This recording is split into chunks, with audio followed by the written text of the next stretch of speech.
ஓம் யோ பிரம்மாணம் விததாதி பூர்வம் யோ வை வேதாஹும் ச ப்ருஹுணோதி தஸ்மை தம்ஹதேவமாத்ம புத்தி பிரகாசம் முமுக்ஷுர்வை சரணமகம் பிரபத்யே. ஓம் நமோ பிரம்மாதிப்யோ பிரம்ம வித்யா சம்பிரதாய கர்த்ருப்யோ வம்ச ரிஷிப்யோ மகத்யோ நமோ குருப்யக. சர்வோபப்ளவரஹிதः பிரஜானகணः பிரத்யகர்த்தோ பிரம்மைவாஹமஸ்மி. ஓம் பரம் பிரம்மானந்தம் பரமசுகதம் கேவலம் ஞானமூர்த்திம் த்வந்த்வாதீதம் ககனசத்ருஷம் தத்வமஸ்யாதிலக்ஷ்யம் ஏகம் நித்யம் விமலமஜலம் சர்வதி சாட்சிபூதம் பாவாதீதம் திரிகுணரகிதம் சத்குரும் தம் நமாமி. குருர் பிரம்மா குருர் விஷ்ணு குருர் தேவோ மகேஸ்வரः குருரேவ பரம் பிரம்ம தஸ்மை ஸ்ரீ குரவே நமக. சகனாபவது சொல்லிட்டு 8வது ஸ்லோகம் படிக்கணும். ஓம் சகனாவவதூம் சகனௌ புனக்தூம் சகவீர்யம் கரவாவகை தேஜஸ்வினாவதீதமஸ்து மா வித்விஷாவகை.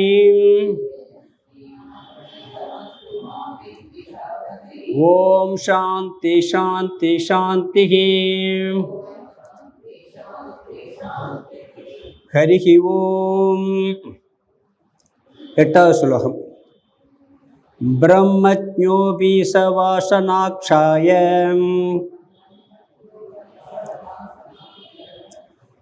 மனோ நாசௌ விதாய க்ரமாத் ஸ்வாத்மா ராம பரோ நிசம் சுககனோ முக்த சஜீவன்னபி பிராரப்தே க்ஷபிதே ச தேக விலயே முக்திம் விதேகாங்கதஹ சச்சித் சௌக்கியமயே ஹியுபாதிரஹிதே மச்சத்வ பாரே பரே.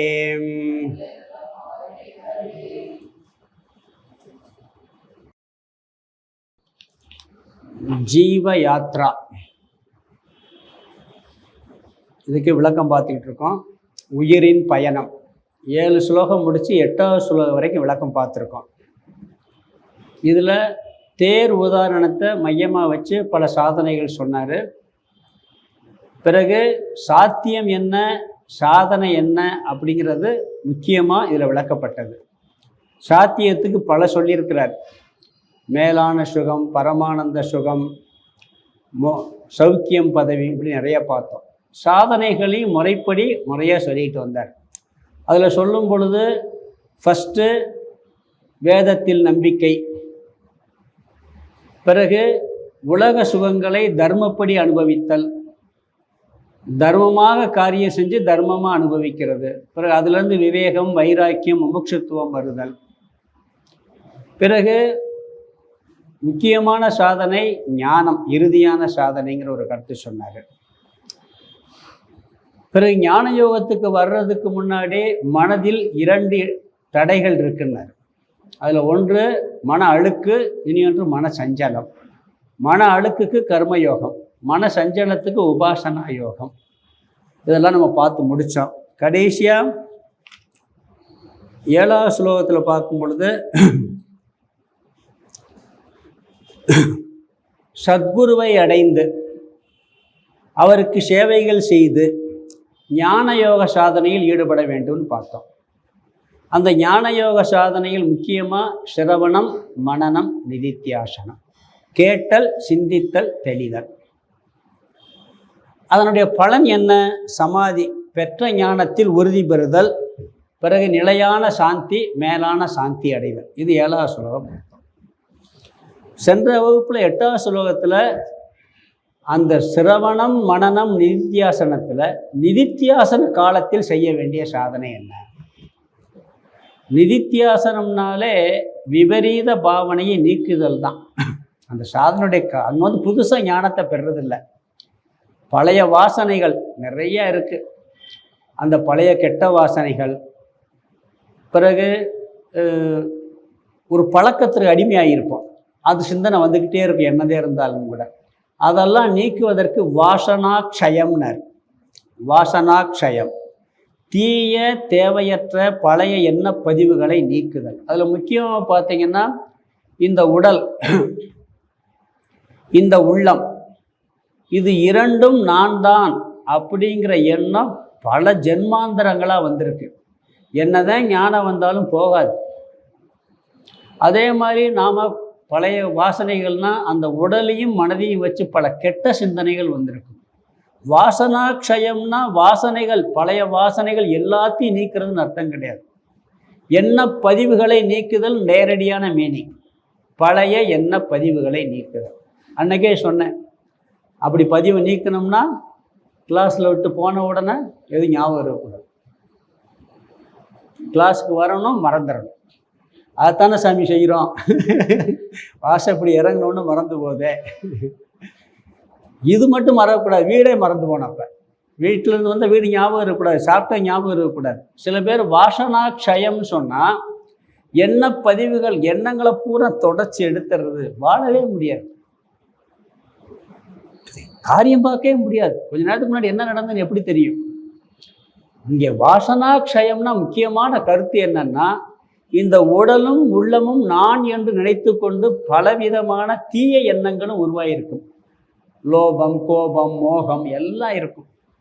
அது என்னதான் இருந்தாலும் கூட உள்ள ஒட்டிக்கிட்டே இருக்கும். அதை நிதித்தியாசன காலத்தில் நீக்குவது வாசனாக்ஷயம். சரி, இது பழைய எண்ணம், பழைய வாசனைகள், விபரீத பாவனைகள் நீக்குவது.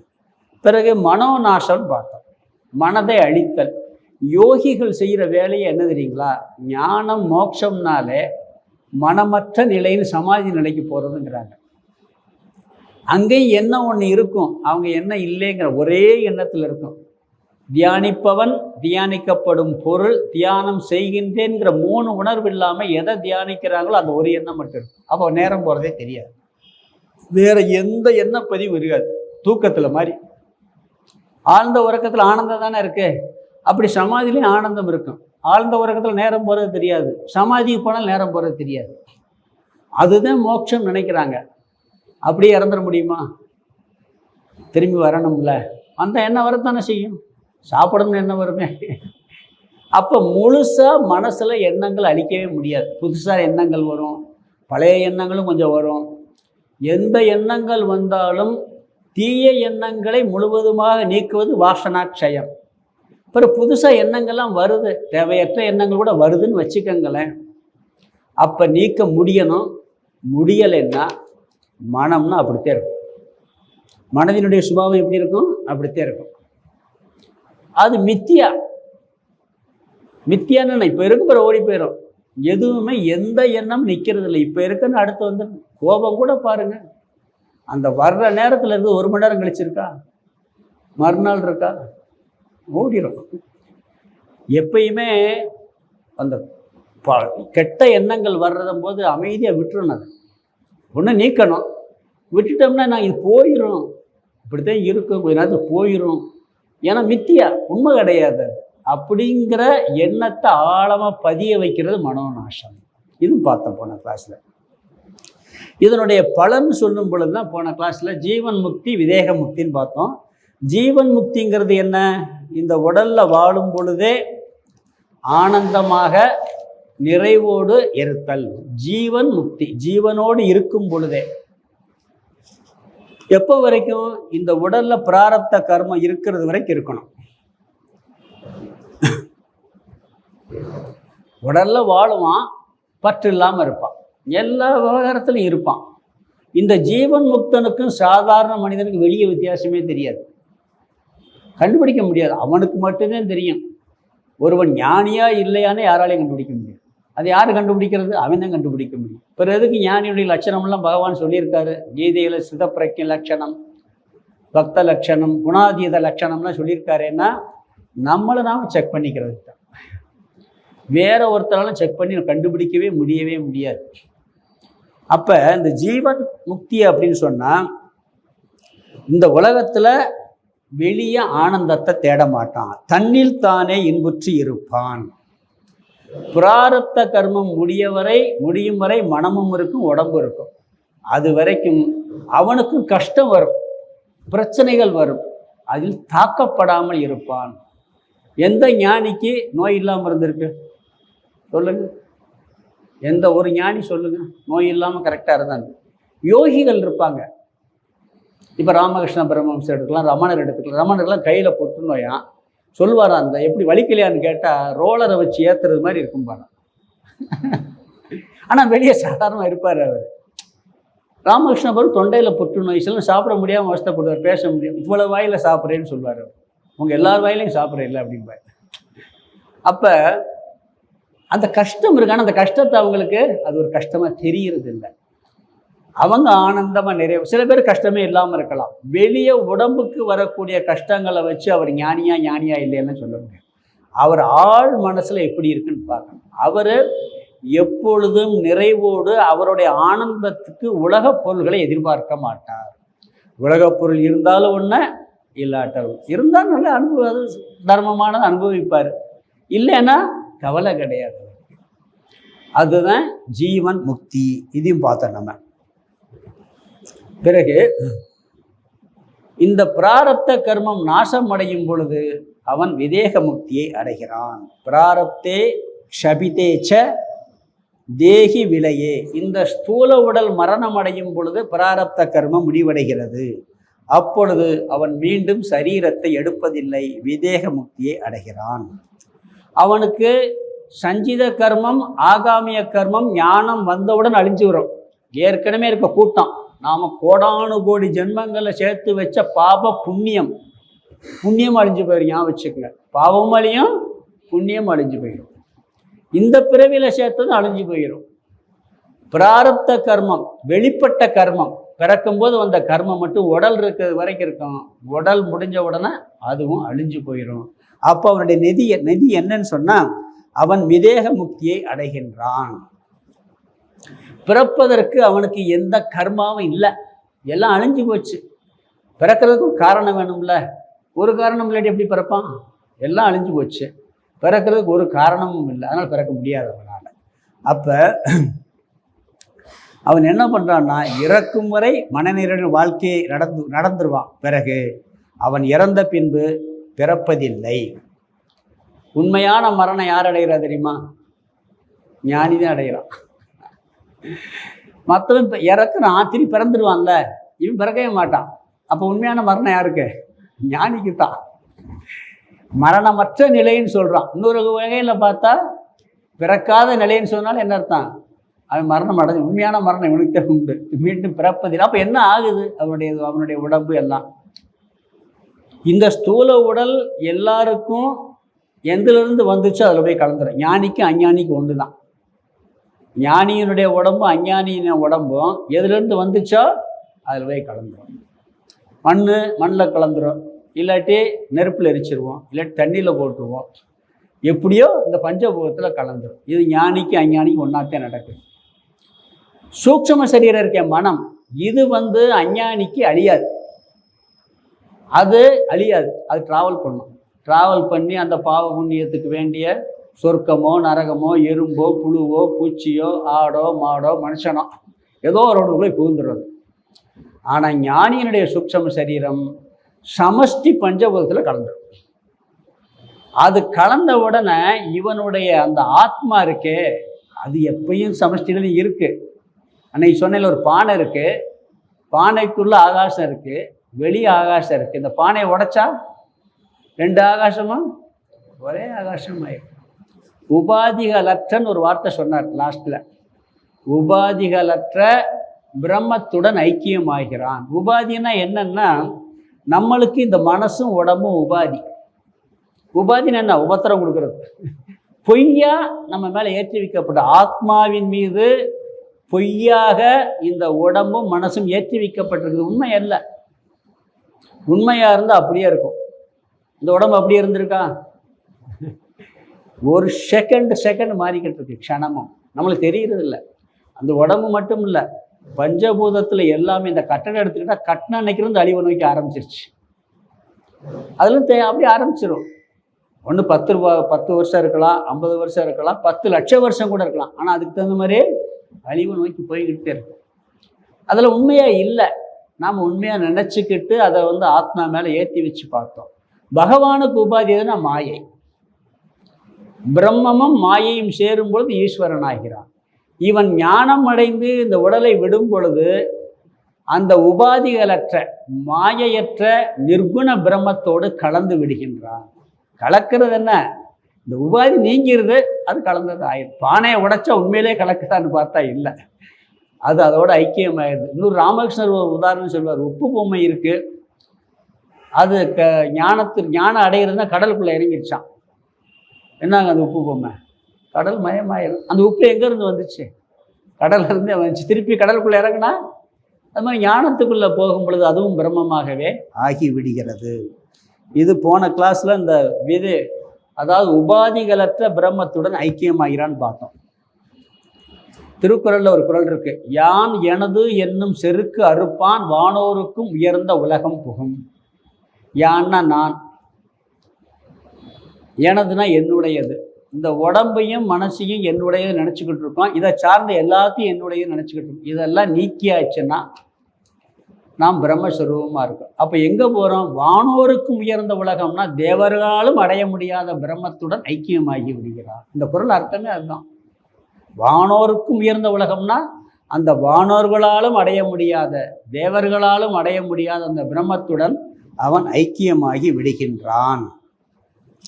அப்போ இந்த நிதித்தியாசனம் என்ற சாதனையில் வாசனாக்ஷயம் என்ற பழைய தேவையற்ற தீய எண்ணங்களை நீக்கி மனம் மித்யா என்று புரிந்து கொண்டால் இந்த உடலில் வாழும் பொழுதே அவன் பேரானந்த பெருநிலையில் மனநிறைவோடு வாழ்வான், துன்பமற்ற நிலையில் வாழ்வான்.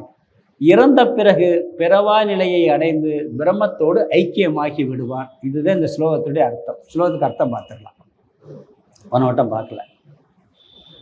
ஷக பிரம்ம அபி, அதாவது பிரம்மஜ்ஞோபி சன் இருக்கு, அதை சங்கிறத முதல்ல எடுத்துக்கணும். சக பிரம்மஜ்ஞ அபி, ஒருவன் பிரம்மத்தை அறிந்திருந்த போதிலும் வாசனாக்ஷயம், வாசனாக்ஷயன்னா எண்ணத்தின் பதிவுகளை அழித்தலையும். எண்ணத்தின் பதிவுகளைனா தீய எண்ணங்களையும் தேவையற்ற எண்ணங்களையும் அழித்தல். முழுசாக எண்ணங்கள் அழிக்கிறது இல்லை. மனோநாசவ், மனதை அழித்தலையும். மனதை அழித்தல் என்ன? மனதை மித்தியா என்று புரிந்து கொள்ளுதல். பிறகு மனோநாசவ் விதாய கிரமாத், கிரமாத் விதாயன்னா படிப்படியாக செய்து. நிதித்தியாசன சாதையில் கொஞ்சம் கொஞ்சமாக செஞ்சு இதை கொண்டு வரணும் மனசில், படிப்படியாக செய்து. ரெண்டாவது வரி, ஸ்வாத்மாராம பரக அனிசம் சுககணோ முக்தக ச ஜீவன் நபி. அதில் அந்த ஜீவன் நபிங்கிறத எடுத்துங்க. ச ஜீவன் நபின்னா, சன்னா அவன், ஜீவன் நபி அவன் வாழ்ந்து கொண்டு இருக்கும் போதே, அவன் வாழ்ந்து கொண்டு இருக்கும் போதே ஸ்வாத்மாராம பர அனிசம். அனிசம்னு என்ன அர்த்தம்னா எப்பொழுதும்.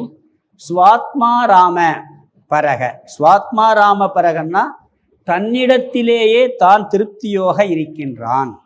அவன் வாழ்ந்து கொண்டிருக்கும் போதே தன்னிடத்திலேயே தான் திருப்தியாக இருக்கின்றான். அவன் திருப்திக்கு வேற ஒரு பொருள் கட்டாயம் தேவையில்லை. சுககனக, அடுத்த வார்த்தை, நிறைவான சுகத்துடன். முக்தக, ஜீவன் முக்தனாக இருக்கின்றான். தன்னிடத்திலேயே தான் இன்புற்றிருக்கின்றான். பிறகு நிறைவான சுகத்துடன் இருக்கின்றான், ஜீவன் முக்தனாக இருக்கின்றான். மூணாவது வரி, பிராரப்தே க்ஷபிதேச்ச. பிராரப்தேனா பிராரப்த கர்மம், க்ஷபிதேச்ச நாசத்தை அடையும் பொழுது தேக விலையே. தேக விலையன்னா அதாவது இந்த சூழ சரீரம் மரணத்தை அடையும் பொழுது, தேகம் நாசத்தை அடையும் பொழுது. பிராரப்த கர்மம் நாசம் அடையும் என்ன அர்த்தம்? இந்த தேகம் நாசத்தை அடைகிறது. தேக விலையே, இந்த ஸ்தூல சரீரம் மரணத்தை அடையும் போது முக்திம் விதேகாங்கதக, முக்திங் விதேகாங்கதகன்னா விதேகா முக்திம் கதக, விதேக முக்தியை அடைகிறான், அதாவது மீண்டும் சரீரத்தை எடுப்பதில்லை. 4வது வரி சச்சித் சௌக்கியமயே ஹி உபாதி ரஹிதே. உபாதி ரஹிதே, உபாதி ரஹிதேன்னா உபாதிகளற்ற, சச்சித் சௌக்கியமயே,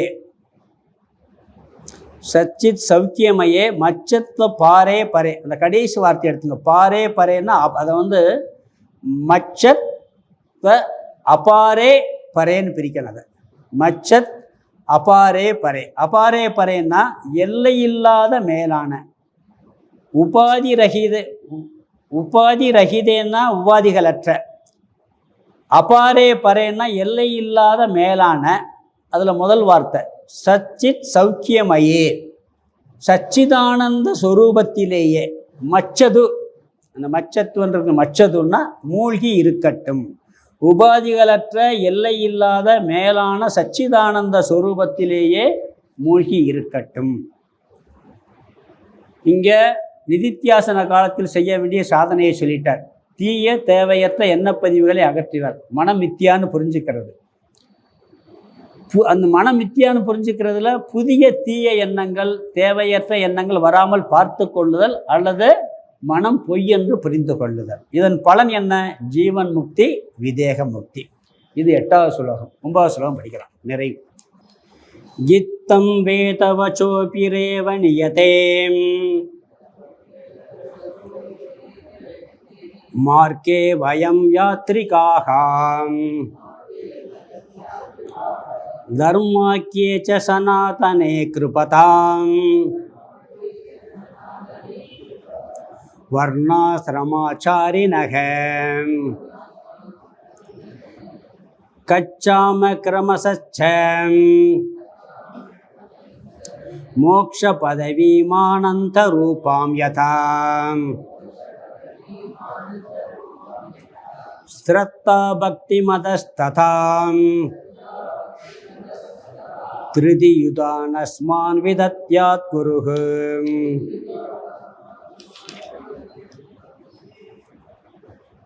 இந்த 9வது ஸ்லோகம் முடிவுரை ஸ்லோகம். இங்கே பிரார்த்தனையோடு முடிக்கிறார். இங்கே என்ன சொல்கிறாருன்னா, இந்த இதெல்லாம் படித்து முடிச்சுட்டு நாம் சொல்கிறது மாதிரி நாங்கள் ஜீவ யாத்திரையை தொடங்கிவிட்டோம். எந்த பாதையில் தொடங்கியிருக்கோம் சொல்கிறாரு. அந்த பாதை எப்படிப்பட்டது, எப்படி செல்கின்றோம் அவரே சொல்கிறார். இந்த பாதையை தொடங்கிட்டோம், எந்த பாதையில் போகிறோம், எப்படிப்பட்ட பாதையில் போகிறோம், அந்த எப்படி செல்கின்றோம், இதை அவரே சொல்கிறார். சொல்லிட்டு எந்த சாத்தியத்தை நோக்கி போகிறோம், லட்சியம் எதையும் நோக்கி போகிறோம், பிறகு அந்த சாத்தியத்தை அடைவதற்கு 3 தேவை இருக்குது. நம்பிக்கை, பக்தி, உறுதி. முக்கியமாக அந்த 3 தேவை இருக்குது. இதெல்லாம் கொடுத்து எங்களுக்கு ஆசி வழங்குகள்னு சொல்லி இந்த ஸ்லோகத்தில் நிறைவு பண்ணுறாரு. இது ஒவ்வொன்றா பார்க்கலாம். என்ன சொல்கிறாருன்னா, முதல் வரியில் யாத்திரிகா வயம் இத்தம் வேத வயோபி ஏவ நியதே மார்க்கே. அதாவது யாத்திரையை நாங்கள் தொடங்கிவிட்டோம், ஜீவ யாத்திரையை நாங்கள் தொடங்கிவிட்டோம். எந்த பாதையில் தொடங்கி இருக்கின்றோம், எப்படிப்பட்ட பாதையில் தொடங்கி இருக்கின்றோம், எப்படி செல்கின்றோம் சொல்கிறாருங்க. எல்லாருமே ஜீவ யாத்திரையில் இருக்கோம், நாமளும் இருக்கோம், அஞ்ஞானிகளும் இருக்காங்க. எல்லாரும் ஜீவ யாத்திரையை தொடங்கியிருக்கோம். உலக மக்களும் யாத்திரை தான் செய்கிறாங்க. ஆனால் இந்த விஷயத்துக்குள்ளே நுழைவதற்கு முன்னாடி சரியான பாதையிலையும் போல, சரியான லட்சியத்தை நோக்கியும் போல. எங்கே போகிறோம் தெரியாமல் எல்லாரும் யாத்திரை பண்ணிக்கிட்டு இருக்காங்க. எங்கே போய் சேர போகிறோம்னு யாருக்கும் தெரியாது. பாதையும் சரியான பாதை இல்லை. ஆனால் இந்த ஆன்மீக வாழ்க்கையில் தத்துவ விஷயங்கள் வந்த நம்மளுக்கு எந்த பாதையில் போகணும்னு தெரியுது, என்ன லட்சியங்கிறது தெரிஞ்சு நம்ம என்ன பண்ணிட்டோம், யாத்திரையை தொடங்கி விட்டோம்.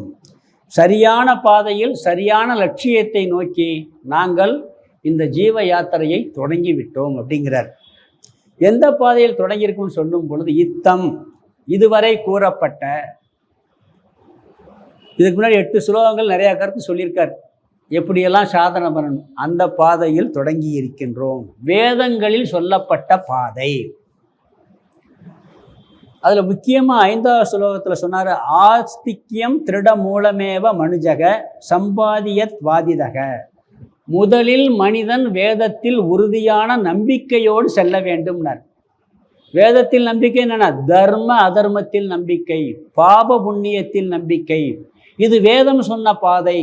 அந்த பாதையில் நாங்கள் யாத்திரையை தொடங்கிவிட்டோம். அது எப்படிப்பட்ட பாதை? தர்மாக்கியே சனாதனேச்ச, எப்பொழுதும் இருக்கின்ற. சனாதனம்னு என்ன? எப்பொழுதும் இருக்கின்ற தர்மமான மார்க்கம். சனாதனம்னாலே இப்போ பிரச்சனையாயிருக்கு. தர்மாக்கே சனாதனேங்கிறார். சனாதன தர்மம், நம்மளுடைய தர்மமே வாழ்க்கை முறை, எப்பொழுதும் இருக்கக்கூடிய ஒரு வாழ்க்கை முறையே நம்ம தர்மத்தில் இருக்கு. அதில் கிருத பதா, காலடி எடுத்து விட்டோம். இந்த தர்மம் ஒரு காலத்தில் மனிதனால் உருவாக்கப்பட்ட தர்மம் அல்ல. நம்மளுடைய தர்மம் மனிதனால் உருவாக்கப்பட்ட தர்மம் அல்ல. உலகம் தோன்றிய பொழுதே பகவானால் கொடுக்கப்பட்ட தர்மம். அதனால சனாதன தர்மம் சொல்றோம். வேதம் உருவாக்கப்பட்டதுன்னு சொல்றது இல்லை. எப்படி வாழ வேண்டும், எப்படி வாழக்கூடாது என்பதற்கு கர்மகாண்டம் வேதம் கடவுள் கொடுத்துட்டார். அதை அடிப்படையாக வச்சு பல நூல்கள் வந்திருக்கு. பிறகு இல்லையே, சில தர்மம் எல்லாம் காலத்துக்கு தகுந்த மாறி இருக்கு, அதுவும் வேதம் சொல்லுது. நம்ம என்ன நினச்சிக்கிட்டு இருக்கோம், வேதம் ஸ்ட்ரிக்டாக பிடிச்சிக்கிட்டு இருக்குன்னு சொல்ல, எந்த தர்மத்தை எங்கே கடைப்பிடிக்கணும் அதுவும் சொல்லுது. கொலை செய்தல் பாவம்னு சொல்லுது, அதர்மம் பண்ணணும் கொல்லுன்னு சொல்லுது. முதல்ல வார்த்தையை மட்டும் எடுத்துக்கிட்டிங்கன்னா அதர்மம் பண்ணவனை கொல்லக்கூடாதுல்ல, யோசிச்சு பாருங்க. அப்போ அதுவே என்ன பண்ணுது, ரிலாக்ஸ் பண்ணுது. எங்கே எந்த தர்மத்தை ரிலாக்ஸ் பண்ணலாம்னு சொல்லுது. வேதத்தில் காலத்துக்கு தகுந்த மாதிரி மாற்று தர்மம் சொல்லியிருக்கு. அதுவே சொல்லுது, இந்த தர்மத்தை காலத்துக்கு மாற்றிக்கலாம், இந்த தர்மம் மாற்றக்கூடாது. அஹிம்சை எப்பொழுதும் மாற்றா தர்மம் தான். ஆனால் சில இடத்துல பாருங்க, மிலிட்ரிக்காரன் போய் அஹிம்சையை கடைப்பிடிக்கலாமா? வாய்மை தர்மம் தான். சில இடத்துல வாய்மை, பொய் சொல்வதே வாய்மைன்னு சொல்லியிருக்கு. அதுவும் வேதத்தில் சொல்லியிருக்கு, திருக்குறள்லேயே இருக்கு. வாய்மை எனப்படுவது யாதெனின் யாதொன்றும் தீமை இல்லாத சொல்லல்ங்கிறார். பொய்மையும் வாய்மை எடுத்துங்கிறார். சில இடத்துல தர்மத்தை காப்பதற்கு பொய் சொன்னேன்னா அது வாய்மைங்கிறார், பொய்ன்னு சொல்லலை அவர். அதுவும் அப்போ சாஸ்திரம் என்ன சொல்லுதுன்னா, எந்த அதை தெளிவாக புரிஞ்சுக்கிட்டவங்களுக்கு முடியும், இல்லாட்டி புரிஞ்சவே முடியாது. மொட்டையாக இவங்கெல்லாம் என்னென்னா மேலோட்டம் பார்த்துக்கிட்டு சனாதன தர்மம் ஒழிப்பு, ஆழமாக உள்ளே போனால் புரிய. எவன் தர்மப்படி நடக்கணும்னு நினைக்கிறான்னு அவனுக்கு அது புரியும், மற்றவனுக்கு புரியாது. நினைக்கவா செய்யணும், நான் தர்மப்படி வாழணும் ஒரு எண்ணம் வந்தால் படித்தா புரியும். இல்லாட்டி முட்டாள்தனமாக தான் யோசிப்பான், அதில் மாற்றுக்கிறதுக்கு இடம் இல்லை.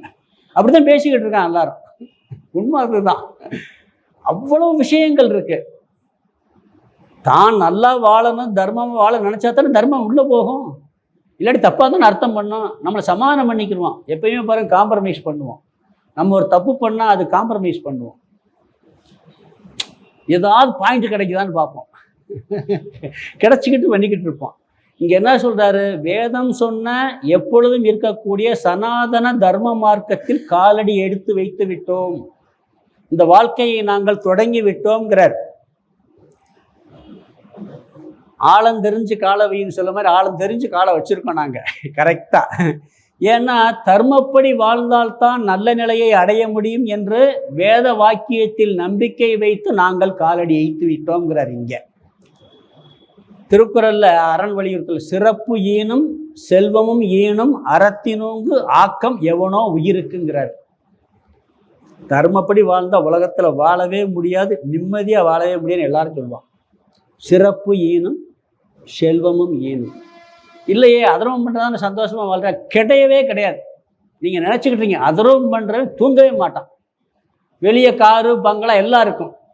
தர்மமாக வாழ்கிறவனுக்கு இருக்கக்கூடிய சந்தோஷம் அதர்மமாக வாழ்பவனுக்கு வெளியே அத்தனை வசதி இருந்தாலும் கிடையவே கிடையாது. தர்மத்தோட வசதி இருந்தால் நல்லா சந்தோஷமாக இருப்பான். இதுதான் உண்மை. எல்லாமே அனித்தியமான சுகம்தான். ஞானத்தினால பெற சுகம்தான் நித்தியமான சுகம். இந்த அனித்தியமான சுகத்திலையும் தர்மமாக வாழ்கிறவனுக்கு சிறப்பு ஈனும் செல்வமும் ஈனும்ட்டார் அவர். அறத்தான் வருவதே இன்பம், மற்றெல்லாம் புறத்த புகழும் இளங்கிறார். இன்பம் எதில் அவர் சொல்றாரு? பணத்தினால வரும், செல்வத்தால் வரும், புகழால் வரும், உறவுகளால் வரும் சொல்லியிருக்காரா? அறத்தான் ஒரு தான் வர போடுறார். அறத்தான் வருவதே இன்பம்ங்கிறார். அதை ஒரு அழுத்தி சொல்றார் அவர். நீ எல்லாம் பண்ண சுகத்தை அனுபவி. அங்கே தர்மம் இல்லைன்னா அது டெம்பரவரி, ஒரு செகண்ட் மாதிரி ஓடிக்கிட்டே இருக்கும். தர்மத்தோடு இருந்தால் இருக்கும். அதனால வேதம் சொன்ன தர்ம மார்க்கத்தில் நாங்கள் வாழ்க்கையை தொடங்கிவிட்டோம். வள்ளுவர் வாக்கியத்தில் நம்பிக்கை வைத்து நாங்கள் வாழ்க்கையை தொடங்கிவிட்டோம். அதில் ஒரு தர்மம் சொல்றாரு இங்க, வர்ணாசிரமாச்சாரினக. இதைத்தான் பிடிச்சுக்கிறாங்க எல்லாம். வர்ணாசிரம தர்மம் எல்லாம் ஒத்து வருமா? இன்னைக்கு அதே நடந்துகிட்டு இருக்கு உலகத்துல. கடைப்பிடிக்கலன்னு சொல்லிட்டு அதைத்தான் எவன் கடைப்பிடிச்சு அதை திட்டினானோ அவன் தான் அதை செஞ்சுக்கிட்டு இருக்கான். எப்படின்னா வர்ண ஆசிரமம். கீதையில் ஆசிரமம்னா என்னன்னா வாழ்க்கை லைஃப் ஸ்டைல் தான். பிரம்மச்சரியம், கிரகஸ்தம், வானப்பிரஸ்தம், சந்நியாசம். இது மாறாத தர்மம். எல்லாருக்கும் இருக்கா இல்லையா? படிக்கிற வயசில் படிக்கணும், திருமணம் முடிக்கிற வயசில் முடிக்கணும், ரிட்டையர் வயசில் ரிட்டையர் ஆகணும், அப்புறம் எல்லாத்தையும் விட்டுட்டு உட்காந்துருக்கணும். இது கடைப்பிடிக்கிறோமா இல்லையா? இது எல்லாரும் பொதுவானதா இல்லையா? இது சனாதனமா இல்லையா? ஆசிரம தர்மம் எல்லாத்துக்கும் ஒன்று தான். இதில் ஒரே ஒரு விதிவிலக்குண்டு. பிரம்மச்சாரிட்ட இருந்து நேரடியாக சன்னியாசம் போகலாம்னு சொல்கிறாங்க. கிரகஸ்தம் வானப்பிரஸ்தம் போகாமல் பக்குவம் பூர்வ ஜென்மத்தில் இருந்தால். அதுவும் கூட வைஷ்ணவ சம்பிரதாயத்தில் கிடையாது. வைஷ்ணவ சம்பிரதாயத்தில் திருமணம் முடிக்காமல் சன்னியாசமே கிடையாது. திருமணம் முடித்தா சன்னியாசத்துக்கே ரைட்ஸு வைஷ்ணவ சம்பிரதாயத்தில். அப்போ எல்லாரும் பாருங்கள், படிக்கிற வயசில் படிக்க வைக்கிறோம், கல்யாணம் முடிக்கிற வயசு கல்யாணம் முடிச்சு வைக்கிறோம், பொறுப்புகளை பிடிச்சி வீட்டில் கொஞ்சம் யோசனை சொல்லிக்கிட்டு இருக்கோம். பிறகு கம்ப்ளீட்டாக ரொம்ப வயசாகிடுச்சுன்னா ஒன்று சாமியார் ஆகணும், இல்லாட்டி வீட்டே சாமியார் மாதிரி தான் இருக்கும். நம்மளை யார் கண்டுக்குருவா? ஒருத்தரும் கண்டுக்கிற மாட்டாங்க. நாம தான் கண்டுக்கிட்டு உட்காந்துருப்போம். நாமளும் கண்டுக்கிற மாதிரி தான் சன்னியாச வாழ்க்கை. அவங்க கண்டுக்கிற மாட்டாங்க. நாம நம்மளை யாரையும் கண்டுக்கலையே, ஒருத்தரும் கண்டுக்கலையே, என்னை பார்க்க மாட்டேங்கிறானே. எதுக்கு பார்க்குறேன்? நீ பார்க்காம ஒரு முதல்ல அவன் பார்க்குறானா பார்க்கலன்னா. அதுதான் சன்னியாச வாழ்க்கை. இது ஆசிரம தர்மம். வர்ண தர்மங்கிறது பிறப்பால் சொல்லப்படலை. கீதையில் சொல்றாரு பகவான், அத்தியாயம் 4:13 ஸ்லோகத்தில், சாதுர் வர்ணியம் மயா சிருஷ்டம் குணகர்ம விபாகசக. குணங்களையும் கர்மங்களையும் அடிப்படையாக கொண்டு 4 வர்ணங்களை படைத்தேன்கிறார். மனம், அதாவது பிறப்பால் எப்படி சொல்றதுன்னா, குணத்தாலையும் தொழிலாலையும் ஒருத்தர் பிராமணனாக இருந்தால் அவருக்கு பிறக்கிற குழந்தை பிராமணன். அவன் செயலால் பிராமணன் இல்லாமல் இருக்கலாம், குணத்தால் பிராமணன் இல்லாமல் இருக்கலாம். ஒருத்தர் சூத்திர குடும்பத்தை, சூத்திரன்னா தொழில் அதாவது தானாக சிந்திக்காமல் சொல்கிற வேலையை செய்கிறது. சில சத்துவ குணம் கம்மியாக இருக்கிறது, இதெல்லாம் இருக்குது குணத்தின் அடிப்படையில். அவனுக்கு ஒரு குழந்தை பிறந்து அந்த குழந்தை பிறப்பில் சூத்திரன்னு சொல்லலாம், ஆனால் குணத்தால் பிராமணன் ஆகலாம், தொழிலால் பிராமணன் ஆகலாம். இதெல்லாம் கீதையிலே சொல்கிறாரு. இப்போ யார் அரசியல்வாதி இருக்காங்க, அவன் வர்ணாசிரமத்தை கடைப்பிடிக்கிறானா இல்லையா? தான் பிள்ளை தான் அடுத்த வாரிசு வரணும். இப்போ என்ன வேலை பிறகு நீ தானே பண்ணிக்கிட்டு இருக்க. இன்னைக்கு கவர்மெண்ட்டே அப்படி தான் நடந்துக்கிட்டு இருக்கு. ஒரு வர்ணாசிரமத்தை குறை சொல்ற உனக்கு எங்கே அதிகாரம் இருக்கு? யோசிச்சு பாருங்க, இருக்கா? என்ன சொல்றாரு? பொதுவாக சொல்றாரு, நல்ல குணத்தோடு நம்ம டீச்சிங் தொழில், பூஜைகள் இதெல்லாம் பண்ணுறதுன்னு சில குணங்கள் இருக்குது. இதை பற்றி ரொம்ப டீப்பாக டாபிக் போகும், அங்கே போக வேணாம். இதெல்லாம் கடைப்பிடிச்சு நாங்கள் இந்த இதில் வர்ணாசிரம தர்மம் ஒரு வார்த்தையை மட்டும் எடுத்துக்கிட்டார் பொதுவாக. அதன் அடிப்படையில் எல்லா தர்மங்களும் வருகின்றது. அதை கடைப்பிடித்து நாங்கள் வாழ்க்கையில் காலடி எடுத்து வைத்து விட்டோம். அது எப்படி சொல்கிறோங்கிறாருன்னா, கிரமசக ச கச்சாம. எப்படி செல்கின்றோம்? வேதம் போட்ட பாதையில் நாங்கள் வேகமாக செல்லவில்லை, மெதுவாக ஸ்டெப் பை ஸ்டெப்பாக சொல்கிறோம். முறையாக பிரம்மச்சரியத்தை கடைப்பிடிக்கிறோம், படிக்க வேண்டிய வயசில் படிக்கிறோம், கல்யாணம் முடிக்கிற வேண்டிய வயசில் கல்யாணம் முடிக்கிறோம். படிப்படியாக ஸ்டெப் பை ஸ்டெப்பாக 5 வயசுலேயே கல்யாணம் முடிச்சுக்கிறோமே இல்லை, அதெல்லாம் முறையாக படிப்படியாக செல்கின்றோம். ஆன்மீக வாழ்க்கையிலும் படிப்படியாக செல்கின்றோம் அப்படிங்கிறார். ஸ்டெப் பை ஸ்டெப்பாக சொல்கிறோம், மெதுவாக சொல்கிறோங்கிறார். அது வரைக்கும் ஆயுள் இருக்கணும், உடம்பு இந்த பிராரப்த கர்மம் இருக்கணும். ஒரு ட்ராவல் பண்ணுறோம், அந்த லட்சியத்தை அடைகிற வரைக்கும் பெட்ரோல் இருக்கணுமா இல்லையா? பெட்ரோல் தீர்ந்து போச்சு. பெட்ரோலுங்கிறதே ஆயில், பிராரப்த கர்மங்கிறது பெட்ரோல். அதுலையாவது பெட்ரோல் எத்தனை லிட்டர் இருக்குன்னு தெரியும். போகுமா போட்டுக்கிற முடியும், ஒன்றும் பண்ண முடியாது. இந்த சரீரம் எப்போ போகும் தெரியாது. அதனால் தொடங்கிட்டோம், இந்த சரீரம் போகிறதுக்குள்ளே கொஞ்சம் எங்களுக்கு கரெக்டாக போய் சேர்த்துரு. பெட்ரோல் இருக்கலாம், வண்டி ரிப்பேர் ஆகாமல் வர போகணுமா இல்லையா? இந்த உடம்பு ரிப்பேர் ஆகாமல் வர போகணும். அப்போ ஆரோக்கியம் எல்லாம் வேணும். இதெல்லாம் பிரார்த்தனை பண்ணி கேட்குறார். இந்த சாதனைகளை தொடர்வதற்கு எங்களுக்கு எல்லாம் நீங்கள் அருள் புரியணும்னு சொல்கிறார். இந்த ஜீவ யாத்திரை என்ற ஆயுள் போய்கிட்டு இருக்கு. இந்த ஆயுள் முடிகிறதுக்குள்ளே இதெல்லாம் முடியணும். எதை நோக்கி போகிறோம்னு சொன்னால் ஆனந்த ரூபா மோட்ச பதவியும். இங்கே மோட்ச பதவிங்கிறார். ஆனந்த வடிவமான, இறந்த பிறகு அடைகிற பதவி இல்லை, இருக்கும்போதே அடைகிற ஆனந்த ரூபமான மோட்சம் என்ற பதவியை எங்கு போய் சேர வேண்டும்னா ஆனந்த ரூபமான மோட்சம் என்ற பதவியை அடைய வேண்டும். இதுக்கு முன்னாடி ஆரம்பத்தில் ஸ்லோகம் 1ல் சொன்னார் சௌக்கியம் பதவியும்னார். ரெண்டுக்கு ஒரே அர்த்தம் தான். இங்கே மோட்சம் ஆனந்த ரூபமான மோட்சம் பதவிங்கிறதும் சௌக்கியம் பதவிங்கிறதும் ஒரே அர்த்தம்தான். அதை அடைவதற்கு நாங்கள் செல்லுகின்றோம். அங்கே யாருமே அடையலைன்னு சொன்னார் முதல் ஸ்லோகத்தில். இங்கே நாங்கள் அடையிறதுக்கு முயற்சி பண்ணுறோம்ட்டார். அங்கே யாருமே அடையலை, அறியாமையில் இருக்காங்கன்னாரு முதல் ஸ்லோகத்தில். இங்கே என்ன பண்ணுறாரு, நாங்கள் அதுக்கு அடையிறதுக்கு ட்ராவல் ஆரம்பிச்சிட்டோம் அப்படிங்கிறார். பயணத்தை தொடங்கி விட்டோம். மோட்சம் பதவி. இந்த உலகத்தில் எத்தனை பதவி இருக்குது தெரியுமா? எவ்வளவோ பதவிகள் இருக்குது. எத்தனை பதவிகள் இருக்குது? அரசியல் எடுத்து வார்டு மெம்பரில் ஆரம்பிப்பார். வார்டு மெம்பரு, பிறகு பிரசிடெண்ட்டு, பிறகு வைஸ் பிரசிடெண்ட்டு, இப்போ வைஸ் பிரசிடெண்ட்டு, பிறகு எம்எல்ஏ, பிறகு எம்பி, பிறகு மந்திரி, பிறகு முதல் மந்திரி, பிறகு மினிஸ்ட்ரு, இப்படியே போய்கிட்டே இருக்கும். அதில் பார்த்தா அதே மாதிரி இப்போ ஆஃபீஸில் எடுத்த கிளர்க்கு, பியூனு, கிளர்க்கு, பிறகு மேனேஜரு, இப்படியே அதுலேயும் போகும், கலெக்டர் வரைக்கும் போகும். அங்கேயும் தாசில்தார், அப்படிலாம் வரிசையாக போதா இல்லைங்க. பிஸ்னஸ் தொழிலில் கூட பாருங்கள், ஒரு சாதாரண சூப்பர்வைசரு, சின்ன தொழில், பிறகு பெரிய தொழில், பிறகு பெரிய பிஸ்னஸ் மேக்னெட்டு, சொல்கிறோமா இல்லைங்களா? எல்லாத்துலேயும் பதவிகள் போகுது. பிறகு கடைசியில் இந்திர பதவி, யமலோக பதவி, பிரம்ம கூட பதவிங்கிறாங்க. இங்கே என்ன பண்ணுறாரு, ஆனந்த ரூபமான மோட்சம் பதவி. இறந்தா கூட பதவி தான் வேணும்னு எல்லாருக்கும் ஆசை இருக்குது. சிவலோக பதவி அடைந்தார்னு போடுவாங்க. இறைவன் திருவடி அடைந்தார்னு போட்டேன்னா, ஒருத்தர் இறந்தா வைகுண்ட பதவியை அடைந்தார், பத்திரிகை நோட்டி வால் போஸ்ட். சிவலோக பதவி, அந்த பதவி எதுக்கு? பெருமாள் திருவடி அடைஞ்சான்னு போட வேண்டியதானே? சிவன் திருவடி அடைஞ்சா, இல்லை முருக பக்தன் முருகனுடைய திருவடி அடைந்தான்னு போட வேண்டியதானே? சிவலோக பதவி, அங்கேயும் பதவி போட்டணும். பிறகு வைகுண்ட பதவி, அங்கேயும் பதவியை போட்டாகணும். ஒரு வால் போஸ்டில் அப்படி தானே போடுறாங்க. பொதுவாக அது கூட இறைவன் திருவடி அடைந்தார்னு போடணும் முதல்ல பார்த்தா.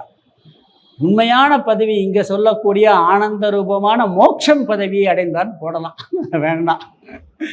ஆனந்த ரூபமான மோட்சம் பதவியை அடைந்தார்.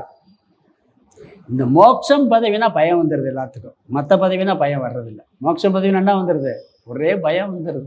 ஏன்னா இறந்த பிறகு அடைகிறதுன்னு சொல்லி, செத்த பிறகு அடைகிறது. ஒரு சினிமா பாட்டு இருக்குது, பழைய பராசக்தியில், ஓ ரசிக்கும் சீமானேவான், பின்னுலக இன்பமதை நாடி இன்ப வாழ்க்கை இழந்தவர்கள் கோடின்னு சொல்லி நாஸ்திகர்கள் எழுதின பாட்டு. எங்கேயோ போய் கிடைக்கிறதுக்கு இங்கே சுகத்தை அடைகிறதுக்கு இந்த முயற்சியை பண்ணுறோம், அங்கே அடைகிறதுக்கு இல்லை. மோட்சம் பதவிங்கிறது இங்கே சுகத்தை அடைகிறது தான். அதனால் இந்த மோட்சம் பதவி அடைவதற்கான பாதையில் நாங்கள் தொடங்கிவிட்டோம். அந்த ஆனந்தத்தை நாங்கள் அடைய வேண்டும். வேதாந்தம்னாலே வறண்டன்னு ஒரு வார்த்தை இருக்குது. வேதாந்தம்னா வறண்ட வேதாந்தம். நீ நல்லா பக்தி பண்ணு, பூஜை பண்ணு, வேதாந்தத்துக்கெல்லாம் போகாத, வறட்சியானது. வேதாந்தம் யாரை பற்றி பேசுது? நம்மளை பற்றி பேசுது. அப்போ நாமளும் வறண்டவன் தான் அர்த்தம். வேதாந்தம் வறண்டதுன்னு சொன்னால் நாமளும் வறண்டு போன ஆளுகள்னு அர்த்தம். நம்மளை பற்றி தான் வேதாந்தம் முக்கியமாக பேசுது. அந்த ஒரு வார்த்தையே தப்பு. நாம் ஆனந்த ஸ்வரூபம். அதனால் வேதாந்தம் வறண்டதில்லை, ஆனந்த ரூபமான மோட்ச ஸ்வரூபத்தை அடைவதற்கு செல்லும் வழியை சொல்வது. அதில் நாங்கள் நுழைந்து விட்டோம். அடுத்து கடைசியாக சொல்கிறார், அந்த மோட்சத்தை அடையும் மார்க்கத்திற்கு முக்கியமாக 3 தேவைப்படுகின்றது. யதா சிரத்தா பக்தி மதக ததா திருதியுதான். சிரத்தை, பக்தி, சக்தி அல்லது உறுதி. ஆரம்பத்திலே பார்த்தோம், சிரத்தைன்னா நம்பிக்கை. நம்பிக்கை இல்லாட்டி ஒரு வேலை நடக்காது. முதல்ல வேதத்தில் நம்பிக்கை, தர்மத்தில் நம்பிக்கை, ஞானத்தில் நம்பிக்கை. இந்த நம்பிக்கையோடு தான் நாம் இது அது கட்டாயம் எங்களுக்கு வேணும், எங்களுக்கு அது நம்பிக்கையும் இருக்குது அப்படிங்கிறார். நம்பிக்கை இருக்குது. பிறகு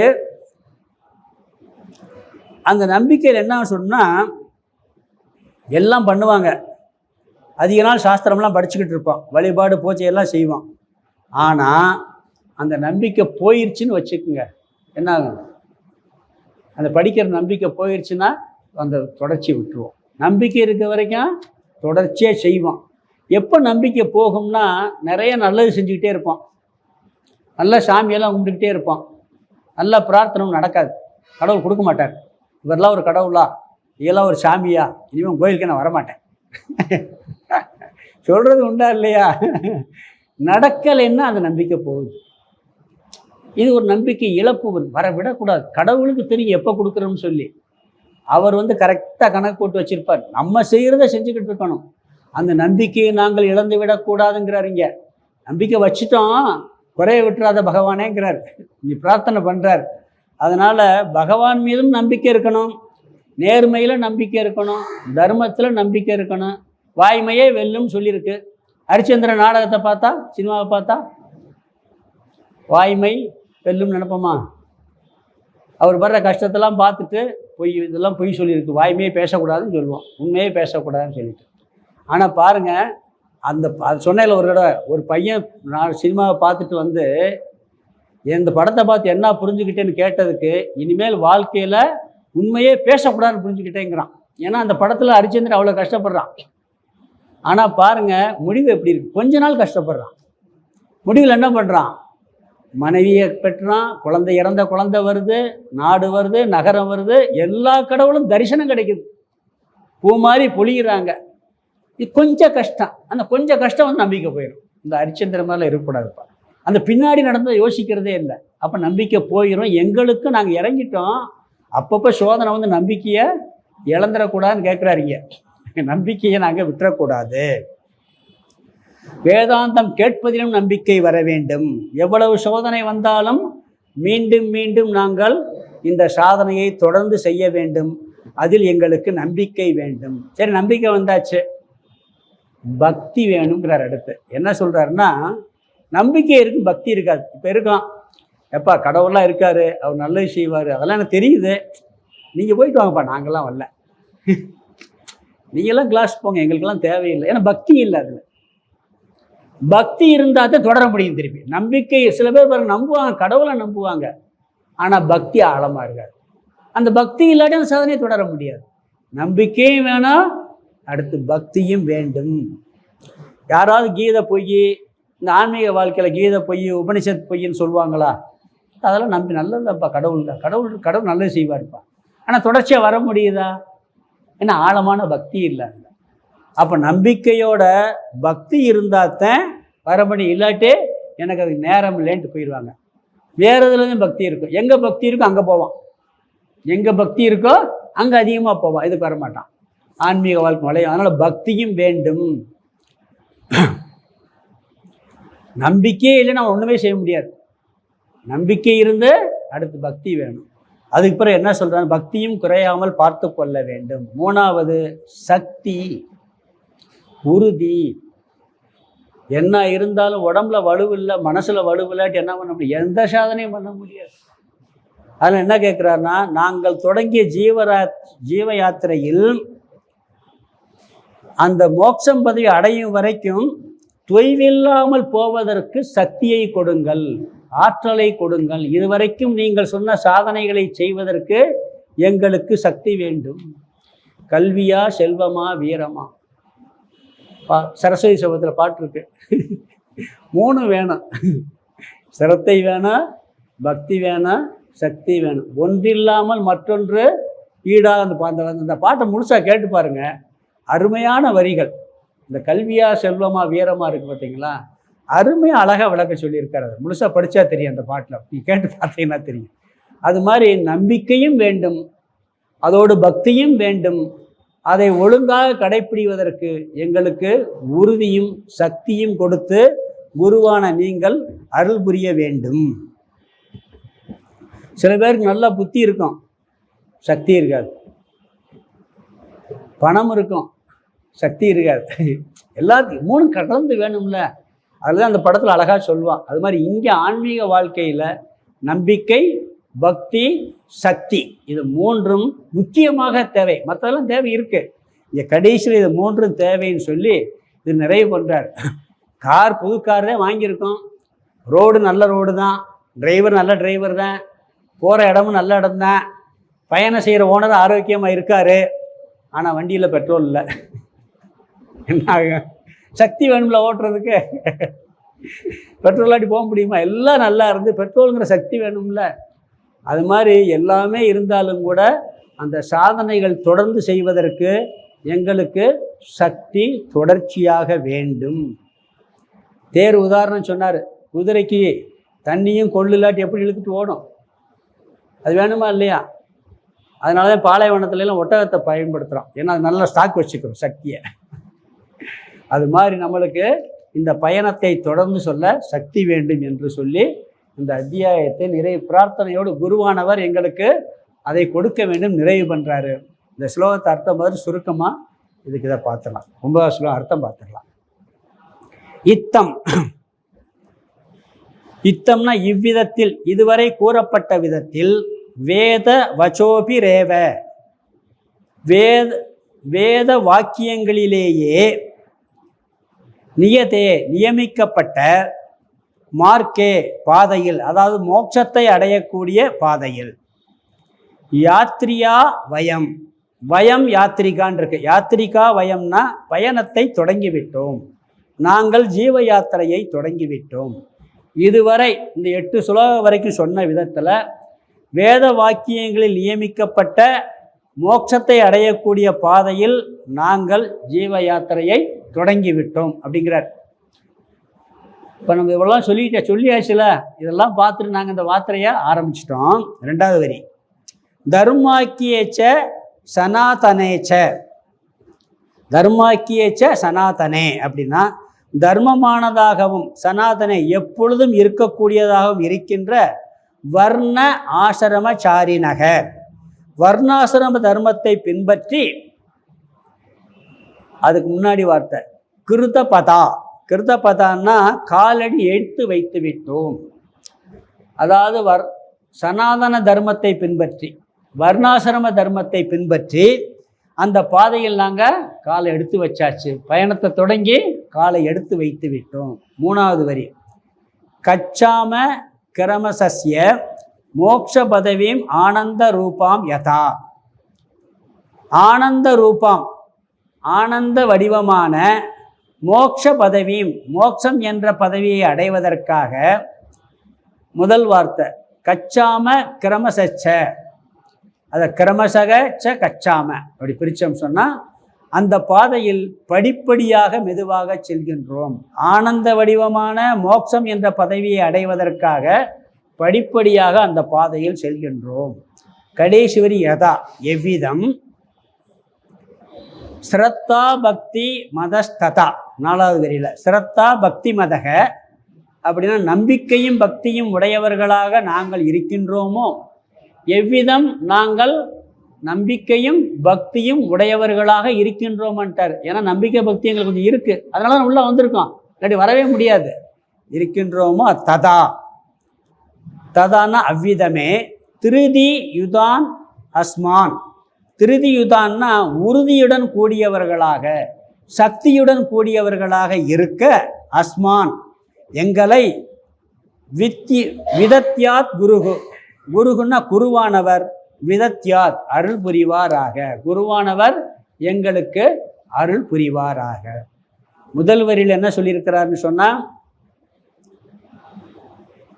இவ்விதத்தில் இதுவரை கூறப்பட்ட விதத்தில் வேத வாக்கியங்களாலேயே நியமிக்கப்பட்ட மோட்சத்தை அடையக்கூடிய பாதையில் நாங்கள் பயணத்தை தொடங்கிவிட்டோம். இது முதல் வரி. 2வது வரி, தர்மமானதாகவும் எப்பொழுதும் இருக்கக்கூடியதாகவும் இருக்கின்ற வர்ண ஆசிரம தர்மத்தை பின்பற்றி அந்த பாதையில் காலடி எடுத்து வைத்து விட்டோம். 3வது வரி, ஆனந்த வடிவமான மோட்சம் என்ற பதவியை அடைவதற்காக படிப்படியாக செல்கின்றோம். 4வது வரியில் எவ்விதம் நாங்கள் நம்பிக்கையும் பக்தியும் உடையவர்களாக இருக்கின்றோமோ அவ்விதமே உறுதியுடனும் சக்தியுடனும் கூடியவர்களாக இருக்க எங்களை குருவானவர் அருள் புரிவாராக. எந்த பாதையில் தொடங்கியிருக்கோம்? வேதம் சொன்ன பாதையில். எப்படிப்பட்ட பாதை? சனாதன தர்மமும் வர்ணாசிரம தர்மத்துடன் கூடிய பாதை. எப்படி செல்கின்றோம்? படிப்படியாக செல்கின்றோம். சேர வேண்டிய இடம் எது? ஆனந்த வடிவமான மோட்சம் பதவி. லட்சியத்தை அடைய முக்கியமான தேவை என்ன? நம்பிக்கை, பக்தி, உறுதி. இவை அனைத்தையும் அடைந்து மோட்சத்தை அடைய குருவான நீங்கள் எங்களுக்கு அருள் புரிய வேண்டும் சொல்லி இந்த அத்தியாயத்தை நிறைவு பண்ணியிருக்காரு. சாரத்தை சுருக்கமாக பார்த்துடலாம்.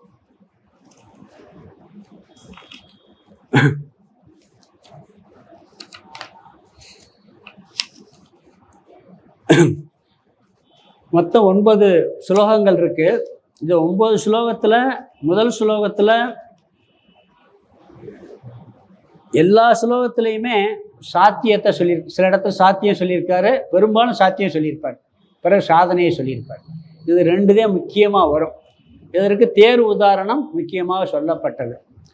இந்த சாதனைகளும் படிப்படியாக சொல்லியிருக்கிறார். இதை மொத்தமாக தொகுத்து ஒவ்வொரு ஸ்லோகமாக சொன்னால் நேரமாயிரும். அதுக்கு உங்களுக்கு நான் இது வச்சுருக்கேன், ஒன்று கொடுக்குறேன், அந்த வீட்டில் போய் பார்த்துக்குங்க. பொதுவாக இங்கே என்னன்னு சொன்னால், இது வரைக்கும் சொன்ன கருத்துக்களில் என்ன சாதனைன்னு சொன்னால், முதல்ல தேர்வு உதாரணத்தில் சில சாதனைகள் சொன்னார். அதில் அந்த தேர்வு உதாரணத்தை படி பார்த்து மனம், புத்தி, இந்திரியங்கள், இது 3 இருக்குது. இந்த உடல், மனம், புத்தி, இந்திரியங்கள், இதை ஒழுங்காக இந்த தேரை கொண்டு போகிறது மாதிரியே நல்ல வழியில் செலுத்தணும். இந்த கடிவாளத்தெல்லாம் பிடிச்சி தேரை அந்த இந்திரியங்களை கரெக்டாக ஓட்டி அந்த தேர் ஓட்டி சரியாக இருந்து கரெக்டாக கொண்டு போய் செலுத்தணும். மனம், புத்தி, இந்திரியங்களை நல்வழியில் செலுத்துதல் முதல் சாதனை. போகும் பொழுது கவனமாக இருக்க வேண்டும். கவனம் குறைவாக இருந்தால் போயிடும், என்கிட்ட பள்ளத்தில் இறக்கி விட்டுரும். கவனமாக இருக்க வேண்டும். கட்டுப்பாட்டுடன் செல்ல வேண்டும். குதிரையை கண்ட்ரோல் பண்ணல என்ன ஆகும்? தறிகட்டு ஓடிடும். வண்டி ஓட்டும் போது பிரேக்கு, ஆக்சிலேட்டர் கரெக்டாக இருக்கணும். அப்போ இங்கே என்ன சொன்னார்? தேர் உதாரணத்தில் மனம், புத்தி, இந்திரியங்களை நல்வழியில் செலுத்துதல், கவனமாக இருத்தல், தன்னை கட்டுப்படுத்துதல். பிறகு அடுத்த சாதனை சொன்னார், வேதத்தில் நம்பிக்கை. முதல் சாதனை நம்பிக்கை, வேதத்தில் நம்பிக்கை. தர்மப்படி வாழ்ந்து தர்மப்படி சுகத்தை இவ்வுலகத்திலும் பரலோகத்திலும் நீ அனுபவிக்கலாம். அடுத்த சாதனை இது எப்படின்னீங்கன்னா, முதல் படியான கர்மயோக வாழ்க்கை முறை. ஆசையோடு செயல் செஞ்சு ஆசையை பூர்த்தி பண்ணுறது தர்மம் முக்கியம். அதுக்கடுத்து என்ன சொன்னார்? அப்படி செஞ்சால் படிப்படியாக விவேகம் வரும், வைராக்கியம் வரும், உண்மையை ஏறிய ஆசை வரும். இது ஸ்டெப் பை ஸ்டெப்பாக வரும் இந்த தர்மப்படி சுகத்தை அனுபவிக்கிறதுல. பிறகு என்ன சொன்னார்னு சொன்னால், மன அழுக்கு நிறைய இருக்குது, அதை நீங்கிறதற்கு அது விருப்பு வெறுப்புங்கிறது மன அழுக்கு, அதை நீங்க கர்மயோக சாதனை செய்யும். இது 2வது ஸ்டெப்பான கர்மயோகம். முதல் ஸ்டெப்பு ஆசையோட தர்மப்படி செய்கிறது. இங்கே பலனை எதிர்பார்க்காம கடமையின் மட்டும் செய்கிறது. இது 2வது கர்மயோகம். இது மன அழுக்கு நீங்கும்.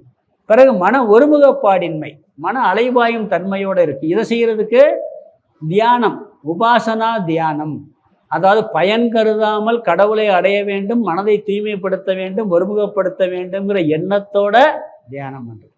ஒரு பலன் இந்த மந்திரவாதி செய்கிறது மாதிரி தியானம் கிடையாது. அப்படி பண்ணால் விக்ஷேபம் அடையாமல் மனம் ஒருமுகப்பாட்டுடன் இருக்கும்.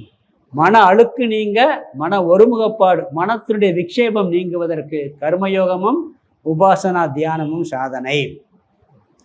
பிறகு அறியாமை நீங்குவதற்காக அடுத்த சாதனை ஞான யோக சாதனை. அதுதான் இறுதியான ஒரே சாதனைன்னு முன்னாடியே சொன்னார். அறியாமல் நீங்கிறதுக்கு இதெல்லாம் ஸ்டெப்பு, இந்த ஞானத்துக்கு தகுதியை கொடுக்கும். இது வரைக்கும் பண்ணதெல்லாம் கடைசி சாதனை இது ஞான யோகம். அங்கே என்ன பண்ணுறோம்? சிரவணம், மனனம், நிதித்தியாசனம், தத்துவ விஷயங்களை குரு மூலமாக கேட்டல், அதை சிந்தித்து சந்தேகங்களை நீக்குதல். பிறகு நிதித்தியாசனம், அதில் உறுதி பெறுதல். உறுதி பெறுவதற்கு 2 சாதனை சொன்னார். வாசனாட்சயம், மனோநாசம்னார். அந்த வாசனாட்சயம் என்ன? பழைய தீய தேவையற்ற எண்ண பதிவுகளை நீக்குதல்.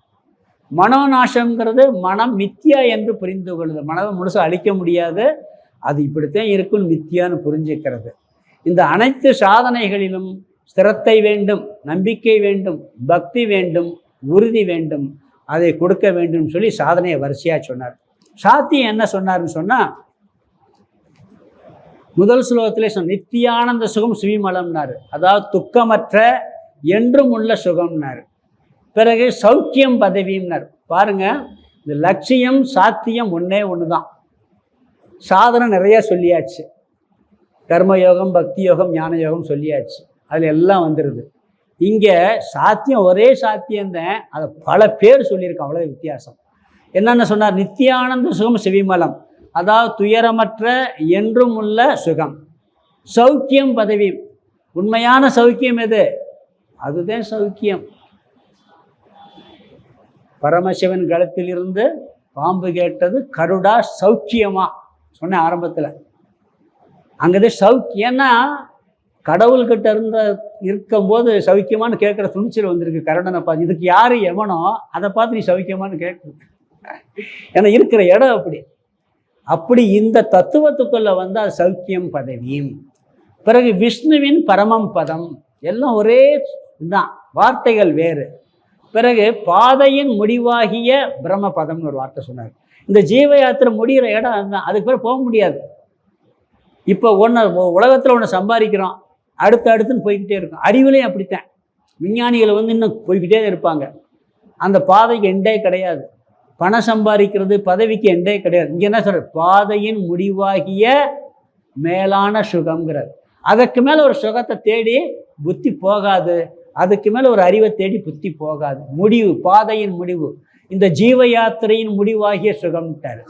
பிறகு சமாதி, அறியாமையை நீக்கி ஆனந்தம் பெறுதல்.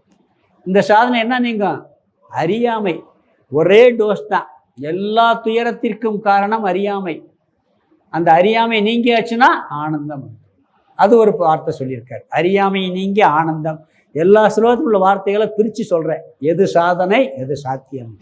பிறகு சமாதியை அடைதல், அந்த ஞானத்தில் உறுதி அடைதல், மேலான சாந்தியை அடைதல், எல்லாம் ஒரே மீனிங் தான். பிறகு ஜீவன் முக்தி, இந்த உலகில் வாழும்போதே பேரானந்தம். பிறகு ஆனந்த வடிவமான கடைசி மோட்சம் பதவியும். 9வது ஸ்லோகத்தில் மோட்சம், அங்கே சௌக்கியம் பதவியும், இங்கே மோட்சம் பதவியும். 1வது ஸ்லோகத்தில் சௌக்கியம் பதவி, 9வது ஸ்லோகத்தில் மோட்சம் பதவி. பிறகு விதேக முக்தி, இறந்த பிறகு அவன் அந்த பரபிரம்ம ஸ்வரூபத்துடன், உபாதிகளற்ற பிரம்மத்துடன் கலந்து விடுகின்றான். இதெல்லாம் சாத்தியம், ஒரே சாத்தியம்தான். பேரானந்த பெருநிலையில் மூழ்கி விடுவான். அவன் எப்பொழுதும் துயரமற்ற ஆனந்தத்தில் இந்த ஜீவனோடு இருக்கும் பொழுதே இந்த ஜீவ யாத்திரை முடியும் வரை இருப்பான். யாத்திரை முடிந்த பின்பு அவன் மீண்டும் பிறக்க மாட்டான். இதில் சொல்லப்பட்ட சாதனைகளை முறையாக செஞ்சு இதில் கூறிய சாத்தியமான பலனை அடைஞ்சோம்னா இந்த ஜீவ யாத்திரை ஃபுல் ஸ்டாப் முடிஞ்சிடும். அதோடு அந்த யாத்திரை முடிந்து போகும் என்று அதற்காக அந்த குருநாதர் அவர் பிரார்த்தனை பண்ணுறார். நாமளும் நம்மளுடைய குருமார்களையும் அந்த ஆண்டவனையும் பிரார்த்தனை பண்ணி இந்த யாத்திரையில் இந்த சாதனைகளை முறையாக செஞ்சு இந்த யாத்திரையை நிறைவு செய்ய வேண்டும் என்று பிரார்த்தனை செய்து இந்த ஜீவ யாத்திரை என்ற நூலை நிறைவு செய்வோம்.